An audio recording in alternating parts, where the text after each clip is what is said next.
내가 생각하건대 하나님이 사도인 우리를 죽이기로 작정된 자같이 끄트머리에 두셨음에 우리는 세계 곧 천사와 사람에게 구경거리가 되었노라. 우리는 비천하여 바로 이 시각까지 우리가 줄이고 목마르며 헐벗고 매맞으며 정처가 없고 또 수고하여 친히 손으로 일을 하며 모욕을 당한 즉 축복하고 박해를 받은 즉 참고 비방을 받은 즉 권면하니 우리가 지금까지 세상의 더러운 것과 만물의 찌꺼기같이 되었도다. 주님을 사랑하며 주님을 소망하며 주님의 나라를 기다리는 거룩한 기도자 여러분, 때로는 우리가 이해하기 어려운 시련과 아픔과 절망의 골짜기를 건너가야 할 때가 있습니다.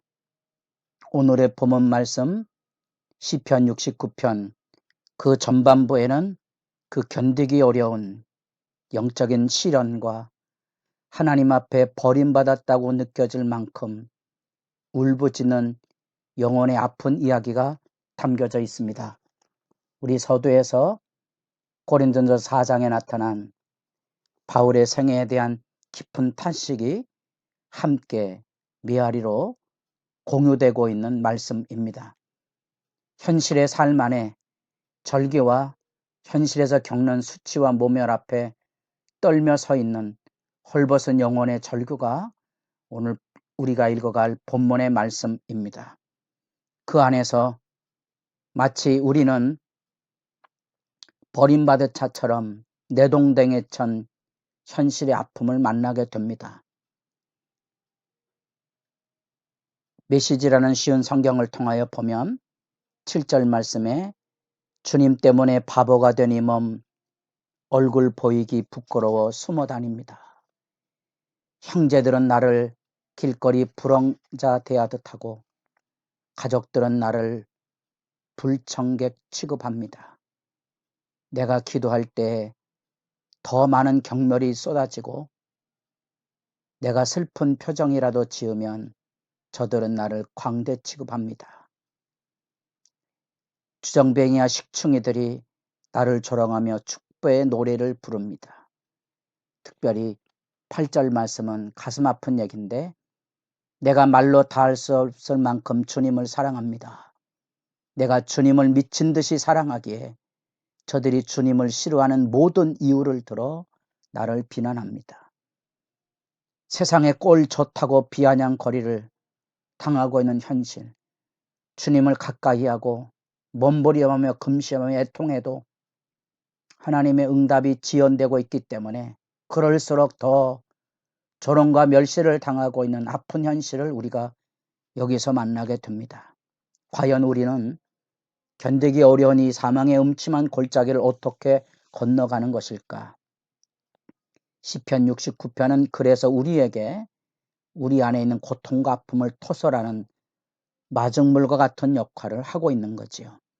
그 안에서 우리는 우리 안에 있는 그 모든 절망, 울분, 분노, 좌절, 그 고통을 쏟아놓을 수 있는 기회를 만나게 됩니다. 심지어 우리가 후반부에 나가보면 내 마음에는 악이 한계에 달해서 원수에 대한 하나님의 진노와 저주가 쏟아지는 장면에까지 이릅니다. 이런 저주 단락은 우리가 이해하기 어려운 부분이 있긴 하지만 사실은 믿음의 길을 걸어가며 겪어야만 되는 신자들이 깊은 수렁에 헤맬 때 만날 수밖에 없는 인간의 연약한 모습의 그대로입니다. 그냥 영혼의 부르짖음이라고 이해하시면 됩니다. 그렇게 하나님 앞에 한참 엎드려 부르짖고 절규하고 온갖 저주까지라 쏟아낼 만큼 아픔을 쏟아낸 이후에 우리는 비로소 잔잔한 평화에 하나님의 안아주심을 경험하게 되지요. 그래서 이제 29절부터 36절까지는 찬양으로 나아가게 되는 겁니다. 그렇게 시편은 인간이 가지고 있는 원형의 모습, 고난에 절규하고는 마치 욥의 절규처럼 울부짖는 그런 절규 안에서 우리는 마음의 평화를 얻는 법을 이런 탄식시를 통하여서 만나보게 됩니다. 1절로부터 28절까지가 긴 어두움의 탄식의 터널이 그곳에 담겨져 있습니다. 그 안에 여기 하나님이여 나를 구원하소서. 하나님만 바라보고 있는 기도의 구원이 외마디 비명처럼 들려지고 물들이 내 영혼에까지 흘러들어왔나이다. 나는 설 곳이 없는 깊은 수렁에 빠지며 깊은 물에 들어가니 큰 물이 내게 넘치나이다. 물이 넘쳐오른다는 것은 마치 지옥에 떨어지는 것 같은 고통을 표현하는 상징적인 어구들입니다. 어둠의 질서 앞에 무너지는 영혼의 모습을 표현하는 말입니다. 바다와 물이 기본적인 개념으로서는 어둠의 지배 세력이고 그것은 버림받은 자의 땅, 현실의 깊은 수렁을 의미하고 있습니다. 그처럼 현실의 이 절규를 표현하면서 3절에 내가 부르짖음으로 피곤하여 나의 목이 마르며 나의 하나님을 바라서 나의 눈이 쇠하였나이다. 눈물로 밤을 새우고 고통하며 절규할 때 이제 더 이상 희망이 없어 무너질 수밖에 없는 처절한 모습이 거기 나올 때 더 고통스러운 것은 까닭없이 나를 미워하는 자가 나의 머리털보다 많고 부당하게 나의 원수가 되어 나를 끌어하는 자가 강하였으니 내가 빼앗지 아니한 것도 물어주게 되었나이다. 까닭없이 미움과 공박과 수탈과 압제를 당하는 모습. 시편이 시작되는 현실의 시 3편이 시 1편, 2편이 시편을 여는 말씀 안에 서 있는 하나님의 백성의 위대함을 선포하는 서문이라면 실제 기도가 출발되는 시 3편 앞에 원수들에 대한 표현을 하며 잊혀지지 않는 메아리가 있는데 천만인이 둘러치여 있는 현실에 대한 아픔의 호소입니다. 그게 우리가 살아가며 사람들마다 상황에 따라 정도의 차이는 다르지만 자기 목숨의 한계에 허덕이고 있는 세상의 고통의 모습들을 그것들을 잘 그려주고 있는데 까닭없다는 거지요. 이유가 없이 미움과 멸시를 받고 하나님을 가까이어 찾으면 찾을수록 더 욕을 당하고 조롱과 멸시를 당하고 끝내는 가족들에게 그리고 사람들에게 심지어 술주정뱅이에까지 이야기거리가 될 수밖에 없는 버림받은 삶의 절규가 그것에 쏟아지는데 사실은 그런 항변과 탄식 안에는 하나님에 대한 기대를 담고 있는 거지요. 이것을 사람에게 쏟아놓으면 위로받을 길이 없을 것입니다. 그러나 하나님께 쏟아놓을 수 있다면 그 하나님에 대한 기대와 소망이 그를 마치 하나님 앞에 파도치는 삶처럼 하나님의 말씀의 파도가 우리를 붙들어서 하나님에게로 나아가게 한다는 사실입니다. 13절 여호와여 나를 반기시는 때에 내가 주께 기도하오니 하나님이여 많은 인자와 구원의 진리로 내게 응답하소서. 하나님은 인자와 구원의 하나님이십니다. 그 소망과 기대가 있는 거예요.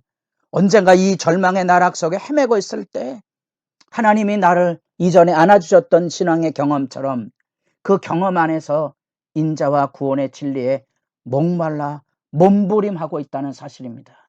그리고 그렇게 가까이 가면 갈수록 하나님 앞에 나는 죄인이라는 사실을 절규하게 되고 오직 하나님의 은총만 필요하다는 사실을 느끼게 됩니다. 그 고통의 몸부림에다가 하나님께 가까이 가면 가까이 갈수록 느끼는 한계와 절망 그 너머에 신뢰의 소망을 가지고 있습니다. 그래서 16절 여호와여 주의 인자하심이 선하시오니 내게 응답하시며 주의 많은 긍휼에 따라 내게로 돌이키소서. 주의 얼굴을 주의 종에게 숨기지 마소서. 내가 환난 중에 있사오니 속히 내게 응답하소서. 그 너머 고통의 몸부림과 죄책감과 하나님 앞에 버림받았다고 느낄 만한 절망의 방황 속에 그럼에도 불구하고 하나님의 인자하심을 붙들고 씨름하고 있는 모습을 우리가 이 탄식시 안에서 만나보게 됩니다. 기도의 제목을 여러분도 찾아가기를 원합니다.